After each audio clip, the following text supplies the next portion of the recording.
Yours. Okay. Good afternoon, everyone. A very warm welcome to all of you present in this webinar series organized by Physiozine magazine. As a part of Physiotherapy Day, we are conducting this webinar on the theme Preventing Falls and Frailty in the Geriatric Population. As we know, the geriatric population is growing rapidly worldwide, and with age comes challenges such as reduced mobility, increased risk of falls, and frailty. Physiotherapy plays a vital role in enhancing their independence, improving quality of life, and preventing complications. Today's session will shed light on these crucial aspects and guide us with evidence based approaches. I, Dr. Bhavmi Dave, Assistant Professor at KD Institute of Physiotherapy, feel deeply honored to introduce our esteemed speaker, Dr. Bhavna Gadhavi Madam, a visionary leader in the field of physiotherapy. Dr. Gadhavi is Dean and Principal of Faculty of Physiotherapy at Parul University, Vadodara, with an illustrious career spanning 30 years in physiotherapy, including 22 years in academics. She has more than 20 publications, two authored books, and 50 invited talks at state, national, and professional platforms. She has served in various prestigious academic and professional positions, including Board of Studies and PhD panels in multiple universities. She was also the Gujarat State Head of IAP Women's Cells from 2020 to 24 and currently serves as a governing body member of Society of Indian Physiotherapists. Her contributions have shaped physiotherapy education and practice. We are truly honored to have her with us today. So, without any further delay, let us extend a warm welcome to Dr. Bhavna, Madam. Ma'am, it's all yours now. Thank you. Um, Give me a minute.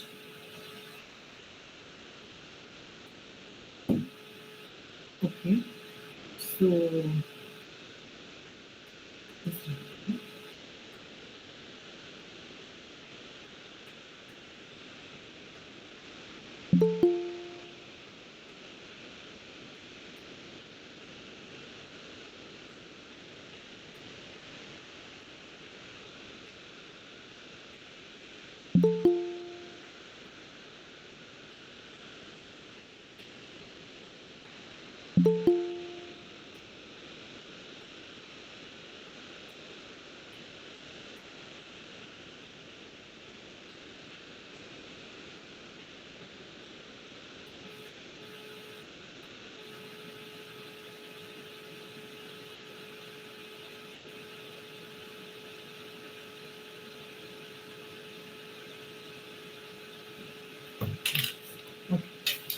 so good afternoon, everyone.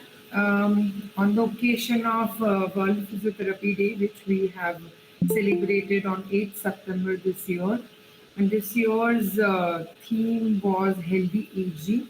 So, in line of the theme of World Physiotherapy Day, we have thought of conducting this webinar on last Saturday, but due to some unavoidable reasons, I would not be able to conduct that on last Saturday. So again, in line of the One Physiotherapy Week, we are having this webinar.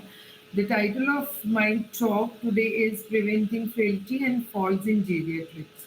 Now, why we have covered this topic? Because at the end, when we as a physiotherapist needs to deal with a geriatric population or aging population, the most important risk or the most important things which we need to deal with is the frailty, that is deterioration in the health, and due to that there are chances of falls which we need to consider while designing the protocol and exercises for the geriatric population. And that is why we are just having a glimpse or insight into this topic in today's webinar. Let us just have a statistic. So, what the statistic says, in 2019, there was 1 billion people who were aged 60 plus years. But by 2030, this 1 billion would reach to 1.4 billion, and by 2050, this would reach to 2 billion, to 2.1 billion. So just imagine in coming 25 years, we are going to have double the geriatric population, and that is why we are going to have almost double the patients which we are dealing today. So the young generations who are listening this webinar or who are attending this webinar has a blessing in disguise that we as a physiotherapist have a great opportunity to work for the geriatric population. So the number of people aged 80 years or older would be triple. Like if I consider the number of people who are 80 plus is very less in our country, because the normal age is not beyond 80. The average age of everyone in this country is not 80. It is not more than 80. It's into 60s only. But with the lifestyle, with the advances in technology, with the awareness, the lifespan has been improved or extended, and that is why there are many geriatric populations which would come to our rehabilitation setup for getting the treatment, maybe for rehabilitation or maybe for the prehabilitation. Now, what is frailty? So, this word is now into a trend nowadays in physiotherapy. Now, what is frailty is a clinically recognizable state in which the ability of older people to cope with everyday or acute stressor is compromised. So this leads to decrease in their physical capacity. This leads to decrease in quality of life. This leads to decrease in their outcome or functional capacity. So, and this also leads to increased vulnerability, which is due to the age associated declination in the physiological reserves. So, physiological capacity and functional capacity of each elderly population get deteriorated age to age or years to years, and at the end the frailty is an intermediate state, which is not a state of disease or not the stage of healthy life. It is in between. So this is the phase of elderly population where we can give intervention and get the maximum output or maximum benefit of this intervention. So frailty is an intermediate state between the disease or senile condition and the relevant adverse outcomes such as disability and death. So here in the state, if we actually intervene to any elderly population, not just the quality of life, but the age span also increases. Physical frailty is characterized by diminished. So what happens? Why the frailty is there? So this is characterized by diminished muscular strength, endurance. So muscular strength means the musculoskeletal system is deteriorated. Endurance means cardiorespiratory system is deteriorated, and overall physiological function. So all the other system of the body is also deteriorated, and therefore it elevates the vulnerability of individual to become dependent as well as more risk of death. You might have seen some people who are 90 years and they are very active in their life. They are functionally active. They are independent. And many people who are just 70s and they are bound to bed, bound to home, dependent on somebody, dependent on some assistive devices, just because these people have taken care, the healthy people have taken care during this frailty period, maybe by the different means of intervention. So that is why usually we see that in European country the quality of life and the age span is higher, because most of the elderly people they live into countryside and they live independently, and that is why when the geriatric population they live independently, and they do not have any house help or any assistive helps at their own home. So they are from the beginning very curious, very conscious about being healthy, active, and functionally independent. Now, loss of gain. What is the major differences here is the harmonic interaction between multiple domains or dimensions. Like there are many other dimensions which make the people frail. That is genetic, biological, functional, cognitive, psychological, and socio-economical. It's not just the physical health which acts upon the frailty, but it's physical, social, financial, psychological, and overall health of a person which contributes to frailty. Now let us check this domains. So physical frailty is multifaceted condition. It's not just the physical frail. It's not just the physical condition. So what are these dimensions? So first and foremost dimension is genetic domain, the predisposition of frailty. We see that there are some domains, there are some races, there are some families, there are some countries, there are some geographical regions where people live longer and healthier. There are some regions where people live not longer but not healthier. So these are the genetic domains. From the growth they are being given this genetic interdeposition where they have this altitude towards the frailty. Now, functional domain, reduced physical capacity and mobility.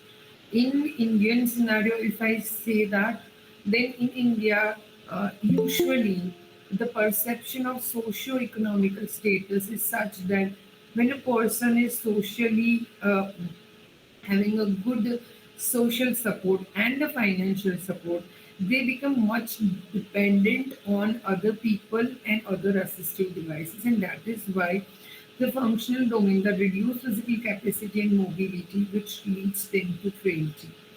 Psychological domain, again, the mental health affecting physical resilience. It's very important for you to be a psychologically healthy, to become physiological and physical healthy as well as functional active.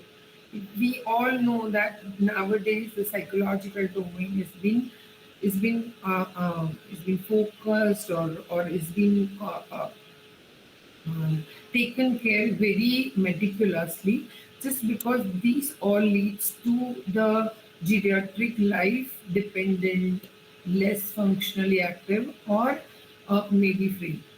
Biological domain, again, the physiological decline contributes to frailty. So the person who does not have any other conditions or any predisposing factors, they live a good healthier life.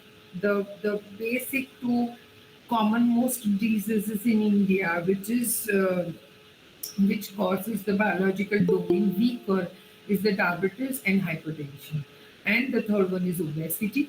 With this generation of middle age and the younger age, by the time they would be into the geriatric or old age, they are going to have this domain compromised, and they are going to have problem with their physical domain, physical frailty, just because of their biological domain.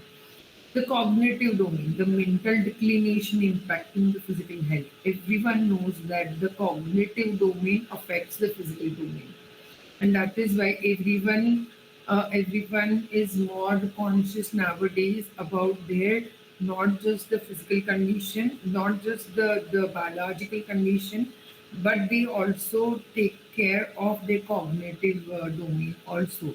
And that is why many a times the after 60, that like before, if I talk about 20 years, 30 years back, once the person gets retired by the age of 60, 62, they do not do anything. They just be at home, take care, and just be at home.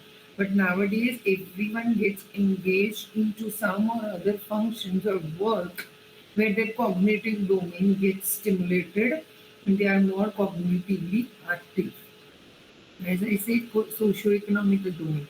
So these all domains. Why again I'm focusing here on this domains, because we as a physical therapist, we not just deal their physical inabilities or conditions or complaints. We also participate them with their socio-economical, with their psychological and cognitive, every aspects we deal. And to design the protocol or rehabilitation or maybe rehabilitation protocol, these all domains has to be taken care of, integrated. And that is why I'm saying, so to ask somebody to sit into a clinic alone, doing 10 repetitions of strengthening, 10 repetitions of stretching, and 10 repetitions of other exercise won't work. Rather than to make them into a group activity, to indulge them into a not just the institutional base but the community based rehabilitation would be more effective and implementable for them. Now, the causes of frailty, if I explain about the physiological aspect or the biological aspect, then increased protein degradation and decreased synthesis of protein, which is the base of making the frailty, the physical frailty, prominent, and this leads to inflammation and oxidative stresses. Now, this inflammation and oxidative stresses leads to so many other diseases. So, if you can see the complexity of this protein degradation or synthesis, along with the hormonal imbalance due to aging, you can see that there are multiple dimensions. This leads to like this multiple dimensions. So, for example, if I start with inflammation, then inflammation leads to cardiac and cardiorespiratory diseases. This cardiorespiratory diseases leads to myostatin, which leads to decline in protein synthesis. This decline in protein synthesis will lead to muscle quantity loss or muscle mass loss. This mass loss will lead to this irisine, and these are the hormones which leads to multiple like brain function, bone function, and the overall biochemical balance of the body would get affected, and this leads to frailty. Again, this frailty causes depression, causes frailty, causes inflammation. So it's a vicious cycle of biochemical changes within the body, which leads to frailty. Now, factors, the effect of aging, or and what are the risk factors for aging? So the risk factor is the older you have, the more effect of frailty is there. Female has more effect of frailty than male. Why? Because of so many other biological components which leads to inflammatory markers into female's body, diabetes, peripheral artery diseases, polypharmacy, multiple drug um, consumption also leads to risking the frailty. Pathophysiology, already I have explained about the pathophysiology, which is basically on to the inflammation and oxidative stresses and sarcopenia. Sarcopenia is the major contributor for frailty, because due to sarcopenia the muscle mass gets reduced, and due to that the functioning of the biological system gets affected. Other than that, anemia, bone demineralization, extensive vascular calcification, malnutrition, cortisone concentration. So these all are the pathophysiological risk factors which leads to frailty more. The clinical markers, so if we want to check whether these markers are present into somebody's body, so if we all know that everyone start aging at the time when they stop growing. So if we consider geriatric population is 60 plus, but if we talk about aging, then aging starts at 18 to 25 years depending on the body's growth, the growth of different systems. So if I talk about the system overall body growth, then at 25 almost all the organs and all the system gets grown. So from 25 the aging starts. The deterioration in the body is biochemical chemical as well as biophysiological changes starts. So if you want to check the markers, you can check. For example, I'm a 50 plus. I'm not into the age of geriatric population. But if I want to check that whether I am vulnerable for frailty in my coming years, or how much I am at risk of frailty, then I can go for checking these clinical markers. If this comes higher in my blood, then or in my body, then I may assume that I am at a risk of frailty. So again, those who are listening to this webinar, they can have it into the mind that if patients with 40-45 years comes to you and complains of knee pain, back pain, or some cognitive defects, then you can even check these markers into their body, and you can start giving them the protocol which may be preventive, which for which they might not have come to you, but you can associate into your rehabilitation protocol. Now, what are the physical changes? So, with aging, the body undergoes muscle loss, decreasing bone density, and reduced skin elasticity. These all leads to increase in vulnerability to injury and illness. So, if you want to stop the injury, or if you want to prevent the injuries and illnesses, you will have to work on muscle, bone, and skin elasticity. Now, there is no medicine which maintains muscle mass. There is no medicine which maintains bone density. There is medicine which, that is a calcium supplement, which a person can take or intake, but it is not guaranteed that whatever amount of intake they are having would be absorbed into bones. That leads weight bearing, that leads elasticity of bone, that leads proprioceptions. Everything is needed. So nothing is replaceable with exercises, and that is why again with the very hyped issues in this week, whether we need to have doctor in prefix or not, I would say that be a proud physiotherapist which can do this. None of the any healthcare professional can increase the muscle mass, can increase the bone density, or can increase the functional capacity of a people.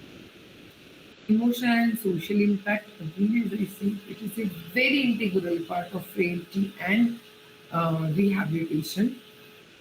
So it leads to social isolation, it leads to increased risk of depression, impacting overall well-being and quality of life. So whenever you are dealing with any of the age, you all might have seen that when a patient comes to you with just a knee pain, and if you talk about their daily routines, and do you go to temples, or this was the festival last night, how did you celebrate, what is your grandson and granddaughter doing, they are so much happy, and they are very very well improved, just because you are taking care of their emotional and social aspects.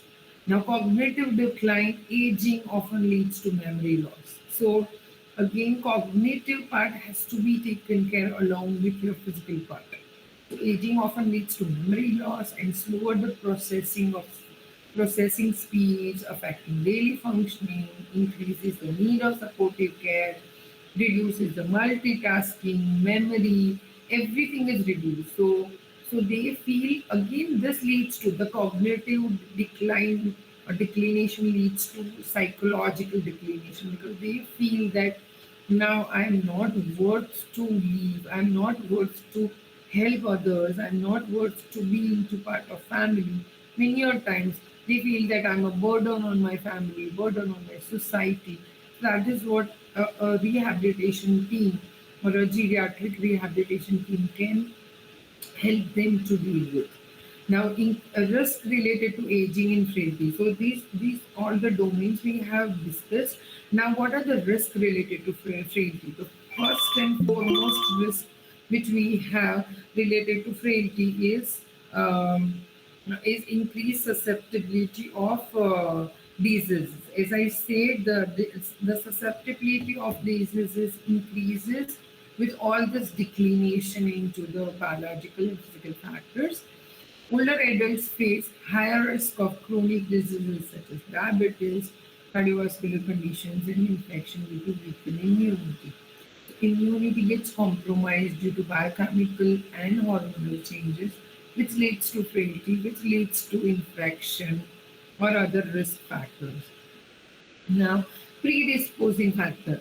So, not everyone. So, we have seen all this, but not every elderly is frail, every elderly is dependent, every elderly is homebound, every elderly is declination with functions. Why? Because there are some predisposing factors. So somebody who has good of these factors may not be affected well with aging, or worse with aging rather, and those who have this predisposing factor managed are well with their well-being, or are doing good with their well-being. So what are these predisposing factors? Sedentary lifestyle. So we have seen my father. I'll give you example of my father. He's 84, and till last year he was going every day to temple, to his old age clubs, senior citizen clubs, doing all these activities. Why? Because he has been active, functionally going out for walking, doing exercise every day since since he was 50, 55. It's not he started doing it at the age of 70. So you will have to start doing it at the middle age, so that you are not sedentary at the old age. Low socioeconomical status, we all know.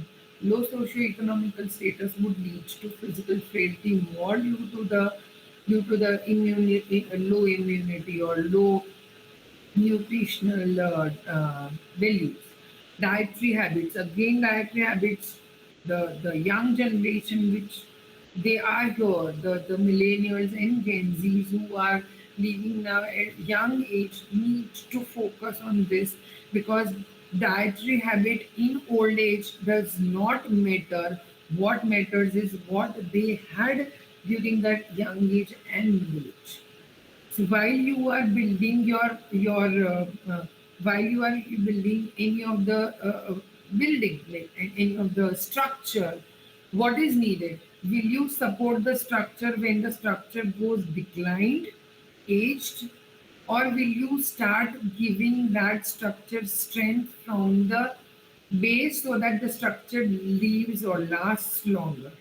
So that is what is needed. You need to start having the strength while your structure is building, rather than your structure gets deteriorated and then you give support from outside. Whatever the supports you give from external, if the internal body is not well or strong enough, it would collapse. That's what is very important. Cardiovascular diseases. Cardiovascular disease, again, the predisposing factor for cardiovascular diseases is being compromised at young age or middle age. The people are at risk of frailty and other complications. So what you need to do is physical and cognitive factor, which leads to, and the depression, the psychological factor, would lead to frailty. So we know all the socioeconomic status and all would lead to frailty. So again, whenever you are dealing with any middle age, young age, or whatever rehabilitation patient, you will have to take care that these person would be into their frail age, or would be into the age where they are more prone to frailty. So you will have to start dealing with them from now. Now, frailty outcomes.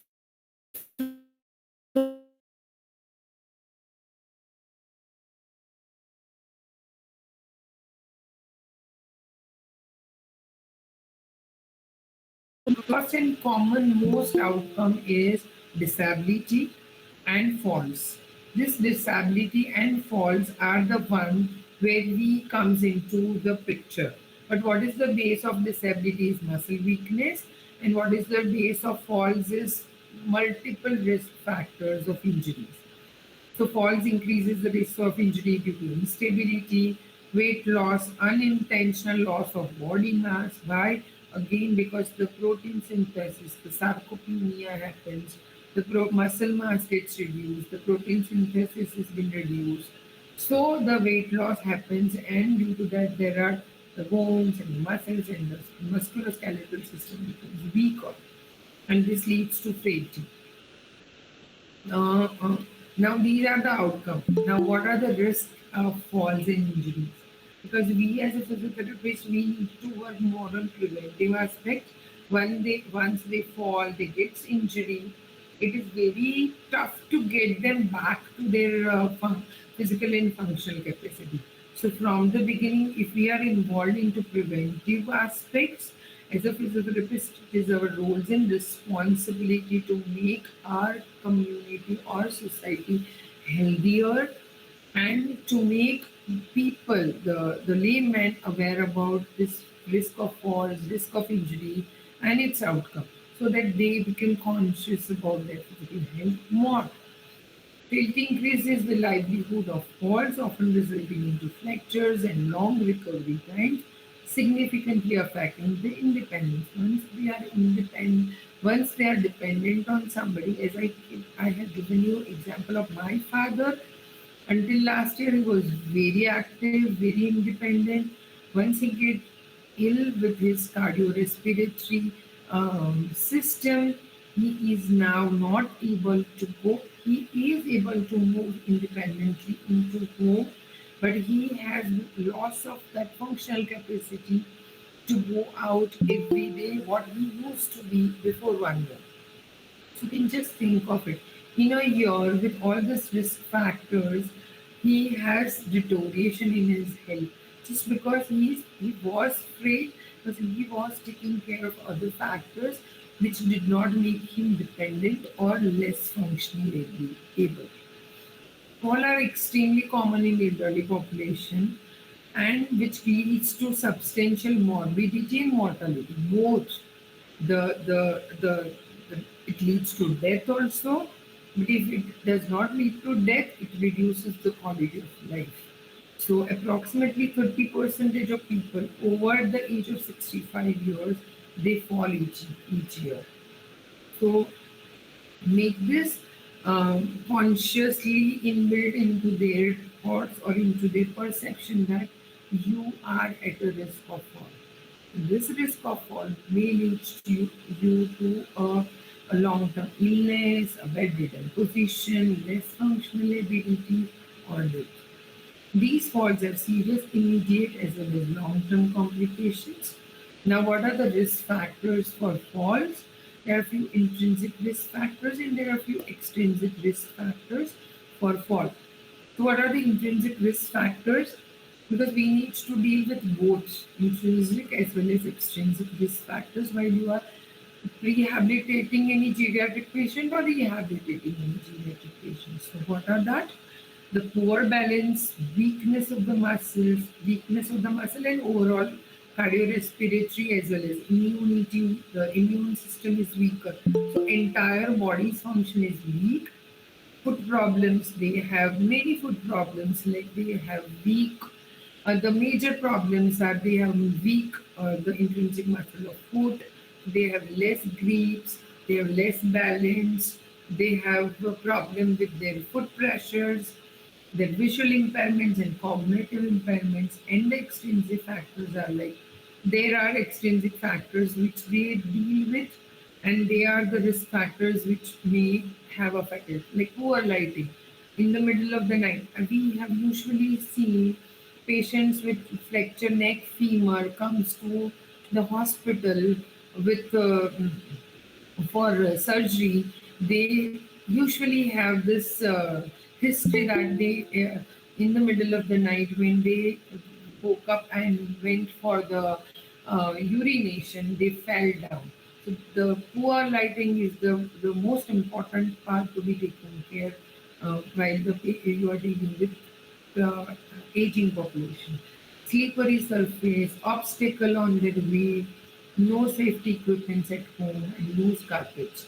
So these are the extrinsic factors which usually the educated, the more conscious, the more uh, um, known people, they do it very meticulously at home when they have elderly people.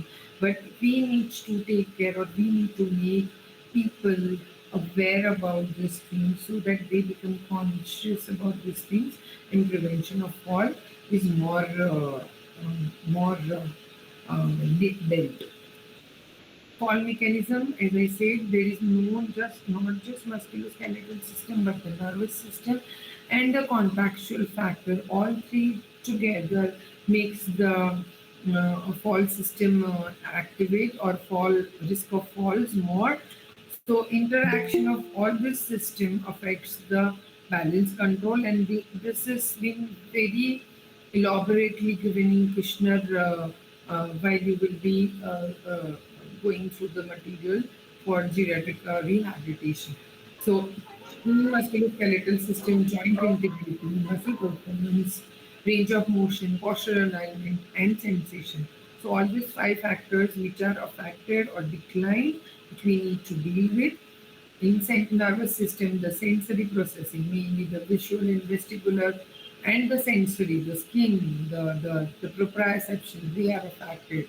The sensory motor integration, the postural control, they are been dealing with.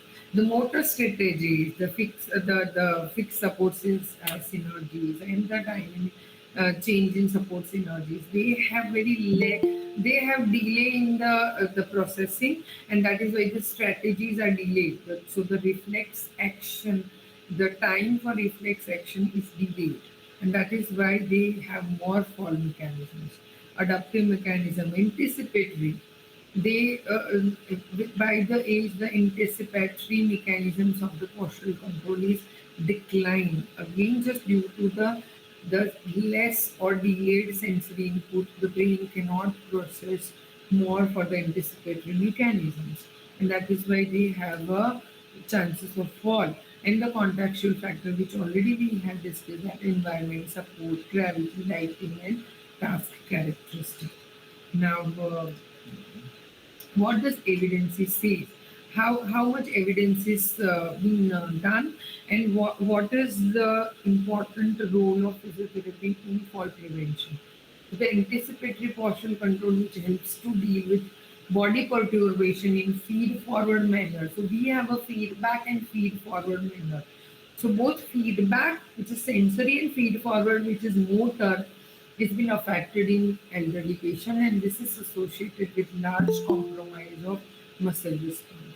The frailty status influence, these are the different the conclusion of many researches been done, which I have just listed here for your understanding.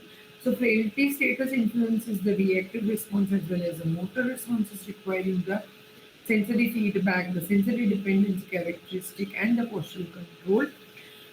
There is a significant level of association between postural inability, instability, and frailty status.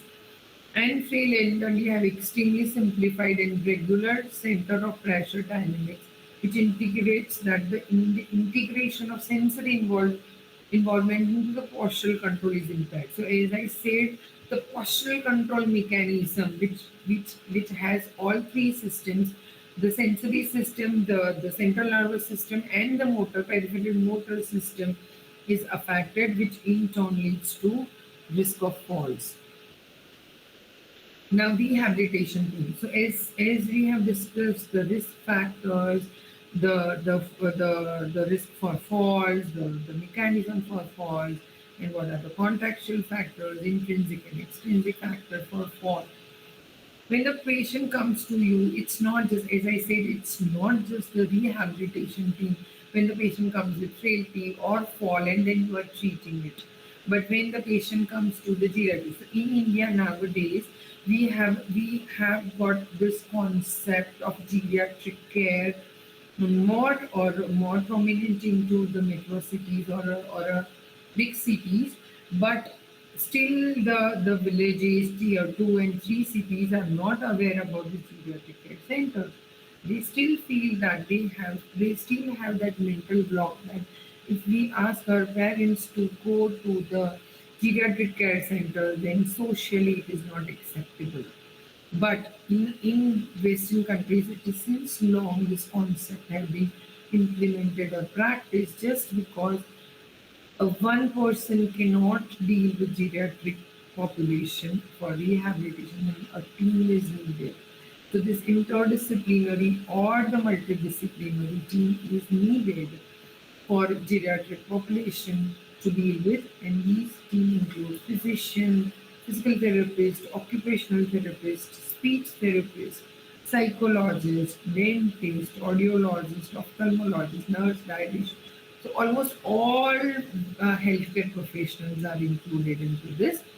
But the major part where everyday patient deals with is the physical therapist, occupational therapist, psychologist in a week, or maybe no, dietitian in a week. But nurses and physiotherapists are the integral part of this team. Now, what is this collaborative team approaches? So, the healthcare team collaboration needs all these specialists to make them rehabilitate and recover from their physical and cognitive, socio-economic, psychosocial, not economical, but psychosocial domains. And the West team integrates dietitian, which takes care of nutritional experts, which are the nutritional experts, and they advise the dietary needs and plans, the social worker who advocates. So here in India, we have a good social structure where still everybody lives into a family or a joint family. Three generations lives together, which is deteriorating, but still the generations lives together. But in Western countries, when they live alone, there are pros and cons. So the social worker takes care of um, providing them emotional support and connecting patients with resources. If I integrate this with Indian healthcare system, then ASHA workers. The ASHA workers are the one who connects the patients with different healthcare teams, so that they become they are having more rehabilitative approaches for their well-being. Occupational therapists, they professionally assist the patient in performing activities of daily living, so they mainly focus on how to improve the ADLs of the patient. The physicians, they are the medical experts, they take care of their physiological as well as pathological conditions of the body. The nurses are the caregivers, and they administer the medications and take care of their physical conditions and ensure the comfort. The physiotherapists, they are specialized in helping patients to regain mobility and function. So our aim is not to gain just the ADLs to make patient ADL, but our aim is to rehabilitate, so make them back to their original functional capacity and mobility. Therapeutic intervention. So therapeutic intervention has a different tailor-made protocol to be done. So here I have just listed the things which we need to incorporate, but every geriatric patient has to be diagnosed well, assessed well, not the diagnosed but assessed well by physiotherapist. There is a different assessment format of every geriatric population, which not just includes range of motion or muscle strength or posture or balance. It includes the other domains of cognition. It includes other domains of functional capacities. It includes other domains of, so whatever the domains we have discussed before has to be assessed when you are assessing the geriatric population. So we need to take care of sensory assessment. We need to take care of hearing and auditory, that is hearing and visual impairment. We need to take care of their proprioception, their joint conditions, their metabolic level, the nutritional level, everything, right? So the interventions is range of motion exercises, stretching exercise, mobilization, strengthening, aerobic, K training, orthosis, the assistive devices. which is very important and has to be advised by physiotherapists, because physios knows which part has to be supported well to perform the functions, and if needed any electrotherapeutic modalities for pain reduction, for improving functions, and for improving the well-being of a musculoskeletal system.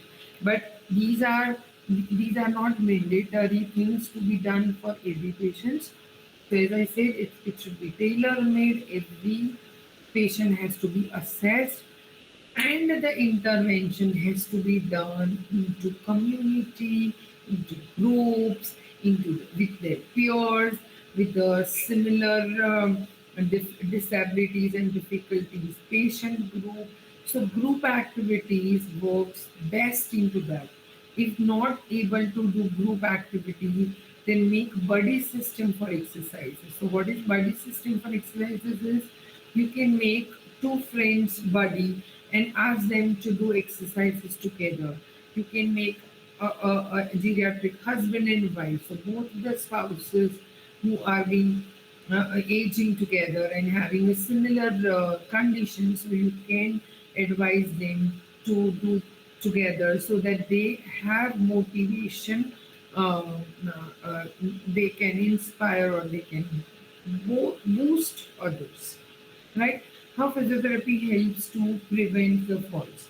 So, as I said, the physiotherapy protocol has to be tailor made, but these are the things which is needed to be taken care while you are doing rehabilitation for any of the patients. So, what are these? So, muscle strength, mobility, and flexibility are must for every patient.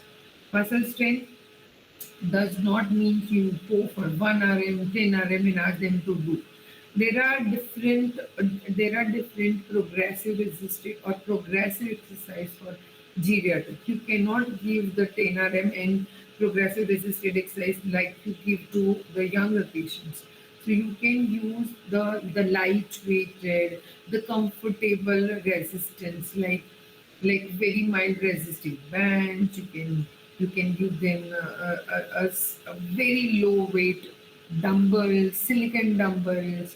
You can use body weights, but you can give assistive device along with that so that they can have. So that is why, to make them physically active, mobility would anyhow increases the strength.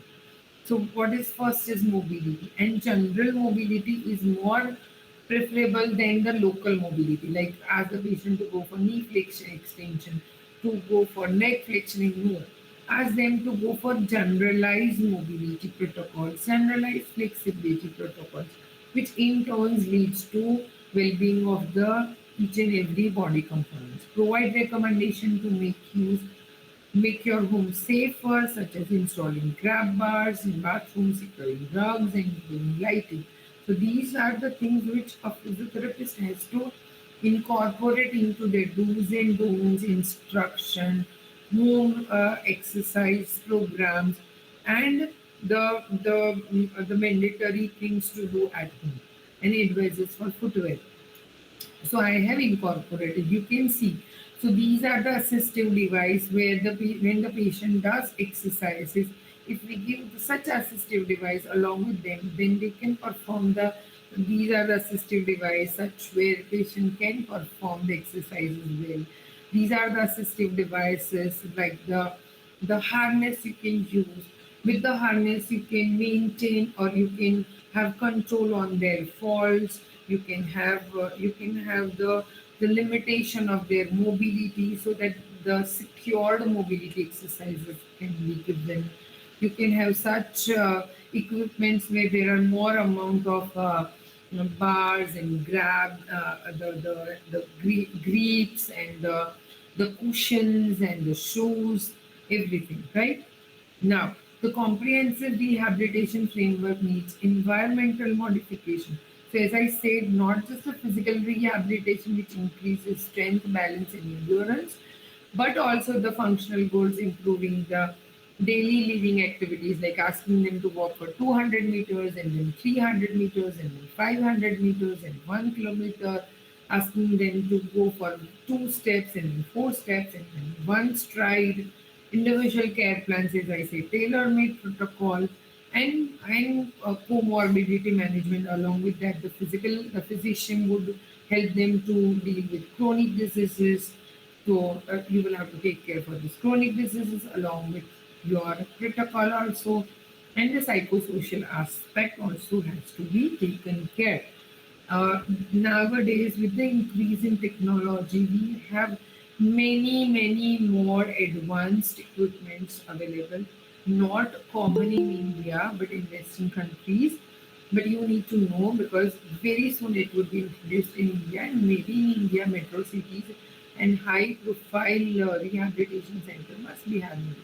So AI-based fault prevention and monitoring system for aged adults, which has variable accelerometers. So variable accelerometer gives the alarm that this position is less stable for them and it may lead to fall. The vision-based system, uh, the variable and ambient and the ambience, the variable ambience, so that they have 3D, three dimension, 360-degree know-how about where they have the barriers, or where they have the weaker floors, or where they have the furnitures which are there, so that they can prevent the falls. The computer vision, the floor vibration sensor system. So these are the newly introduced preventive measures. Now I will try to show you few of the exercises. So if you can say that how you can use this obstacle crossing. So these obstacle, very minor obstacle crossing, you be there along with them, so that they have this integrated or multifaceted exercise program. The another one which I explain you is the harness. So you can have this harness and you can ask the patient to walk, so that patient even gets the independent mobility. But along with that, you can have the prevention, or you can have guarding support system. Then the second one is the common most exercise, which I said, the mobility, the balance, and the flexibility exercise. So for getting this mobility, balance, and exercise program, you can have this like perform the first is tandem walking, and then the semi tandem. The first is the normal narrow stance, independent narrow stance, then semi tandem narrow stance, and then tandem stance, and after tandem stance the single balance, and then walking front side, no back walking into geriatric population, and then it's marches. But make sure that you are providing them a proper guarding and support and grips and something to hold when they feel imbalanced. Now I can show you the another program which has the same as how to improve balance is tandem walking, tandem standing, not walking, tandem standing.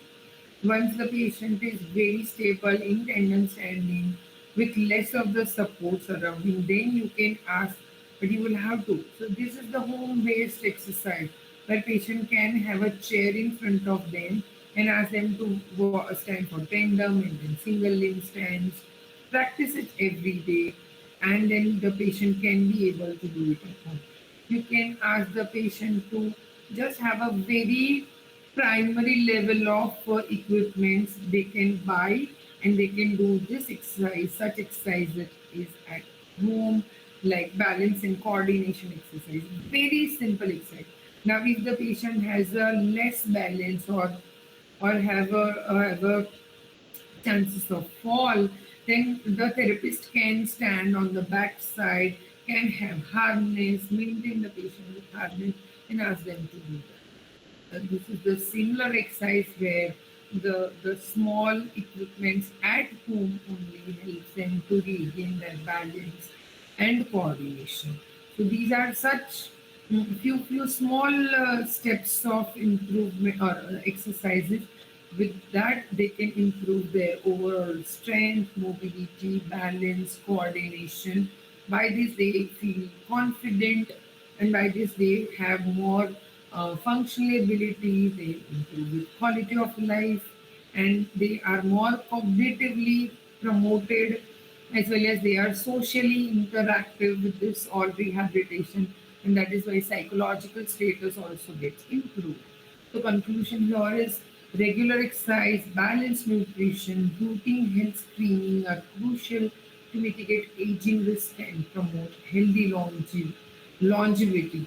So here we are not just increasing the, so na, the common quote which we physiotherapists use is, the doctors add years to life, but we add life to years. This is what it means.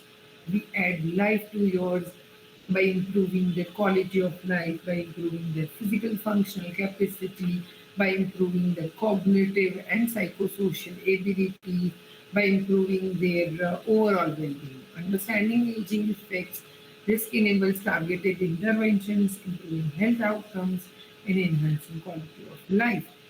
To make sure you make the home safer, you give more advices which makes home safer, get your vision and hearing checked, review your medications with your doctor, and stay active. These are four quotes to be given, or advices to be given for fall prevention. Thank you so much. If you have any queries, you can write to me on Bhavna Gadhavi 2822 at Parul University.pc.in. Thank you so much. And I'm Thank you, madam. As we have come to the end of today's insightful session, I would like to express my deepest gratitude to Dr. Bhavna Gadhavi, madam, for delivering such a wonderful and enriching talk. Madam, your vast knowledge and experience have truly enlightened us on importance of preventing falls and managing frailty. Plus, you sharing your personal experiences have shown us that where we should move forward. Thank you so much, madam, for taking out the time for the webinar, and it was an absolute privilege to learn from you today. A special word of thanks goes out to all the participants for joining us with such enthusiasm. Your presence and engagement are what makes these sessions truly valuable.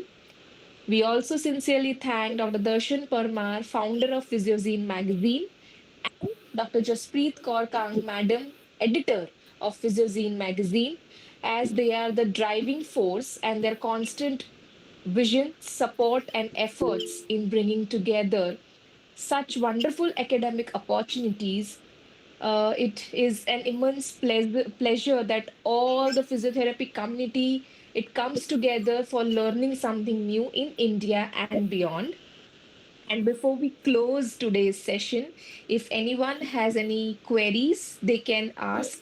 If So before that, uh, I would like to give a note of thanks to Jaspreet ma'am, to Dr. Bhumi, Dr. Darshan, and the entire team of this magazine for taking this initiative of conducting such